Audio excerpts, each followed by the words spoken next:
News first channel ವೀಕ್ಷಕರಿಗೆ ಭವಿಷ್ಯ ಈ ದಿನ ಕಾರ್ಯಕ್ರಮಕ್ಕೆ ಸ್ವಾಗತ.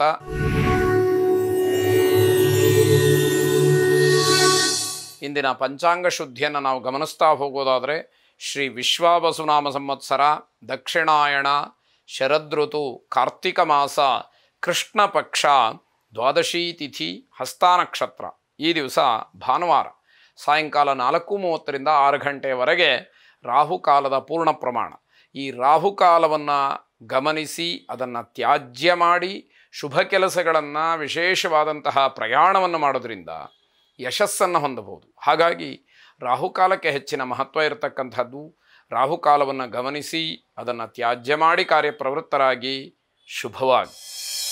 ಎಂದಿನಂತೆ ಮೇಷದಿಂದ ಮೀನದವರೆಗೆ 12 ರಾಶಿಗಳ ಫಲಾಫಲಗಳನ್ನು, ಸರಳ ಸೂಕ್ತ ಪರಿಹಾರ ಮಾರ್ಗಗಳನ್ನು ಗಮನಿಸ್ತಾ ಹೋಗೋಣ. ಯಾರು ಜಾತಕವನ್ನು ಬರೆಸಿಲ್ವೋ ಅಥವಾ ತಾವು ಹುಟ್ಟಿದಂತಹ ದಿನಾಂಕ, ಸ್ಥಳ, ಸಮಯ, ವಾರ ಇತ್ಯಾದಿಗಳಲ್ಲಿ ಗೊಂದಲವಿದೆಯೋ ಅಥವಾ ಅದು ಯಾವುದು ಗೊತ್ತೇ ಇಲ್ವೋ ಅಂಥವರೂ ಕೂಡ ತಮ್ಮ ಹೆಸರಿನ ಆಧಾರದ ಮೇಲೆ ರಾಶಿ ನಕ್ಷತ್ರಗಳನ್ನು ತಿಳಿದು ಇಲ್ಲಿ ಹೇಳುವ ಫಲಾಫಲಗಳನ್ನು, ಸರಳ ಸೂಕ್ತ ಪರಿಹಾರ ಮಾರ್ಗಗಳನ್ನು ಅನುಸರಿಸ್ತಾ ಹೋದರೆ ಗ್ರಹಗತಿಯ ದೃಷ್ಟಿಯಿಂದ ನಿಮಗಿರಬಹುದಾದಂತಹ ಕಷ್ಟ ನಷ್ಟಗಳನ್ನು ದೂರ ಮಾಡಿಕೊಳ್ಬಹುದು. ಜೊತೆಗೆ ಆನಂದವಾಗಿರತಕ್ಕಂತಹ ಸಮಯದ ನಿರೀಕ್ಷೆಯಲ್ಲಿ ನೀವಿರಬಹುದು. ಹಾಗಾಗಿ ಜಾತಕವನ್ನು ಬರೆಸಿ ಫಲವನ್ನು ತಿಳಿದುಕೊಳ್ಳಿ. ಮೊದಲು ಮೇಷರಾಶಿ. ಮೇಷರಾಶಿಯವರು ನಿಮ್ಮ ಮನಸ್ಸನ್ನು ನಿಮ್ಮ ಹಿಡಿತದಲ್ಲಿ ಇಟ್ಕೊಳ್ಳಿ.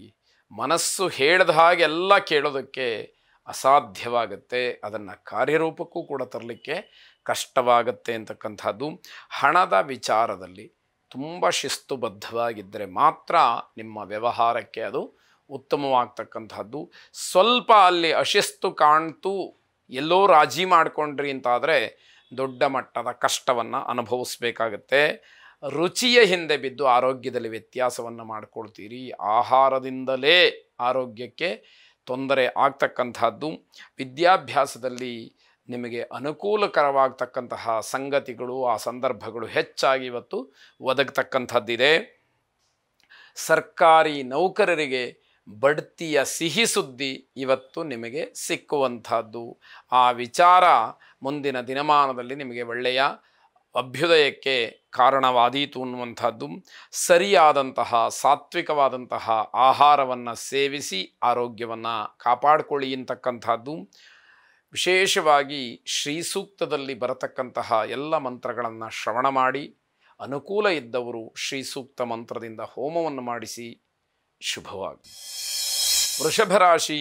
ಈ ದಿವಸ ನಿಮ್ಮ ಬೆಳಗಿನ ಕಾರ್ಯಕ್ರಮದಿಂದ ಆರಂಭ ಮಾಡಿ ದಿನದ ಕೊನೆಯವರೆಗೂ ಕೂಡ ಎಲ್ಲ ಕೆಲಸಗಳು, ಒಟ್ಟಾರೆ ದಿನಚರಿ ಶಿಸ್ತುಬದ್ಧವಾಗಿ ಪ್ರಾರಂಭವಾಗ್ತಕ್ಕಂಥದ್ದು.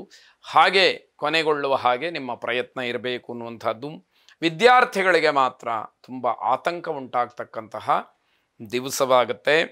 ಸಂಜೆಯ ವೇಳೆಗೆ ವಿದ್ಯಾರ್ಥಿಗಳಿಗೆ ಶುಭ ಸುದ್ದಿ ಸಿಕ್ಕುವಂಥದ್ದಿದೆ.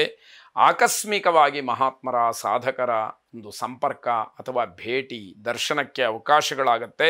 ಅವರ ಮಾರ್ಗದರ್ಶನವೂ ಕೂಡ ನಿಮಗೆ ಸಿಕ್ಕುವಂಥದ್ದಾಗತ್ತೆ. ದೇವರ ದರ್ಶನವನ್ನೂ ಕೂಡ ಪಡಿತೀರಿ.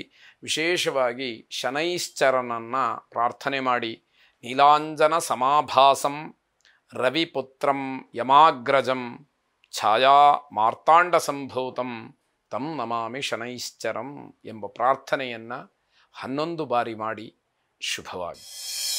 ಮಿಥುನ ರಾಶಿ. ನಿಮ್ಮ ವ್ಯಾವಹಾರಿಕವಾಗಿ ಹಾಗೆ ಹಣಕಾಸಿನ ವಿಚಾರವಾಗಿ ತುಂಬ ದೊಡ್ಡ ಚರ್ಚೆಯನ್ನು ಮನೆಯಲ್ಲಿ ಮಾಡ್ತಕ್ಕಂಥದ್ದಿದೆ. ಬಹಳ ವಿಚಾರಗಳು ಅದರಿಂದ ಹೊರಬರ್ತಕ್ಕಂಥದ್ದಿದೆ. ಕುಟುಂಬದಲ್ಲಿ ತುಂಬ ಸಂತೋಷದ ವಾತಾವರಣ ಇರುತ್ತೆ. ಆಕಸ್ಮಿಕವಾಗಿ ಎದೆಯ ಭಾಗದಲ್ಲಿ ನೋವು ಅಂತಕ್ಕಂಥದ್ದು ಕಾಣಿಸ್ಕೊಳ್ಬಹುದು. ಜಾಗ್ರತೆಯನ್ನು ವಹಿಸಿ ಆತಂಕ ಪಡುವಂತಹ ಅವಶ್ಯಕತೆ ಇರೋದಿಲ್ಲ. ಧೈರ್ಯವಾಗಿ ವೈದ್ಯರನ್ನು ಸಂಪರ್ಕ ಮಾಡಿ, ವೈದ್ಯರ ಸಲಹೆಗಳನ್ನು ಕೇಳಿ, ಸರಿಯಾದಂತಹ ರೀತಿಯಲ್ಲಿ ಅದನ್ನು ನೀವು ಅನುಷ್ಠಾನಕ್ಕೆ ತಂದುಕೊಂಡ್ರೆ ಯಾವುದೇ ರೀತಿಯ ಆತಂಕಗಳು ನಿಮಗೆ ಇರುವುದಿಲ್ಲ. ಜೀವನಕ್ಕಿಂತ ಜೀವ ಮುಖ್ಯ ಅನ್ನುವಂಥದ್ದನ್ನು ತಿಳಿದು ಕೆಲಸ ಮಾಡಬೇಕು. ಕೇವಲ ನಮ್ಮ ಜೀವನ ಶೈಲಿಯನ್ನಷ್ಟೇ ನಾವು ಬದಲಾವಣೆ ಮಾಡ್ಕೊಳ್ಳೋದಕ್ಕೆ, ಸರಿ ಮಾಡ್ಕೊಳ್ಳೋದಕ್ಕೆ ಪ್ರಯತ್ನವನ್ನು ಮಾಡ್ತಾ ಇರ್ತೀವಿ. ಜೀವಕ್ಕೆ ತುಂಬ ಆದ್ಯತೆಯನ್ನು, ಬೆಲೆಯನ್ನು ಕೊಟ್ಟಾಗ ಮಾತ್ರ ಜೀವನ ಇರುವಂಥದ್ದು. ಅದನ್ನು ಆಲೋಚಿಸಬೇಕು. ಈಶ್ವರನಿಗೆ ಬಿಲ್ವಪತ್ರೆಯನ್ನು ಸಮರ್ಪಣೆ ಮಾಡಿ ಪ್ರಾರ್ಥನೆ ಮಾಡಿ ತ್ರಿದಳಂ ತ್ರಿಗುಣಾಕಾರಂ ತ್ರಿನೇತ್ರಂಚ ತ್ರಿಯಾಯುಧಂ ತ್ರಿಜನ್ಮ ಪಾಪ ಸಂಹಾರಂ ಏಕಬಿಲ್ವಂ ಶಿವಾರ್ಪಣಂ ಎಂಬತಕ್ಕಂತಹ ಪ್ರಾರ್ಥನೆ 11 ಬಾರಿ ಈ ಮಂತ್ರವನ್ನು ಪಠನೆ ಮಾಡಿ ಶುಭವಾಗಿ. ಕರ್ಕಾಟಕ ರಾಶಿ ತುಂಬ ಆತ್ಮೀಯರು, ತುಂಬ ಸ್ನೇಹಿತರ ಜೊತೆಯಲ್ಲಿ ಕೆಲವು ವಿಚಾರಗಳಿಗೆ ಭಿನ್ನಾಭಿಪ್ರಾಯ ಏರ್ಪಡುವಂತಹ ದಿವಸ ಇದು. ಹಾಗಂತ ದ್ವೇಷವನ್ನು ಸಾಧಿಸಬೇಕು, ನಿಷ್ಠುರವಾಗಬೇಕು, ಶತ್ರುತ್ವ ಕಟ್ಟಿಕೊಳ್ಬೇಕು ಅನ್ನುವಂಥದ್ದೇನಿಲ್ಲ. ವಿಚಾರಕ್ಕಷ್ಟೇ ನಿಮ್ಮ ವಿರೋಧವೋ ಅಭಿಪ್ರಾಯ ಭೇದವೋ ಇರಬೇಕಷ್ಟೇ ಹೊರತು ವೈಯಕ್ತಿಕವಾಗಿ ಯಾವುದೇ ರೀತಿಯ ದ್ವೇಷಾಸೂಯೆಗಳು ಖಂಡಿತವಾಗಿ ಬೇಡ ಅಂತ ಅರ್ಥ. ಸಂಶೋಧನಾ ವಿದ್ಯಾರ್ಥಿಗಳಿಗೆ ವಿಶೇಷವಾದಂತಹ ದಿವಸ. ನಿಮ್ಮ ವಿಷಯಕ್ಕೆ ಅನುಗುಣವಾದಂತಹ ಎಲ್ಲ ಒಂದಷ್ಟು ಸಹಕಾರ ಸಹಾಯ ನಿಮಗೆ ಆಗುವಂಥದ್ದಾಗತ್ತೆ. ಪರಿಶ್ರಮದಿಂದ ಕಲೆ ಹಾಕದಂತಹ ಕೆಲವು ವಿಚಾರಗಳಿಗೆ ಗೌರವ ಸಿಕ್ಕುವಂತಹ, ನಿಮಗೆ ಮರ್ಯಾದೆ ಹೆಚ್ಚಾಗ್ತಕ್ಕಂತಹ ಸಾಧ್ಯತೆ ಇರುವಂಥದ್ದಾಗತ್ತೆ. ಬೇಜವಾಬ್ದಾರಿಯಿಂದ ವಾಹನ ಅಪಘಾತವಾಗ್ತಕ್ಕಂತಹ ಸಾಧ್ಯತೆ ಇದೆ. ವಾಹನವನ್ನು ಚಲಿಸುವಾಗ ಎಲ್ಲೋ ಗಮನ.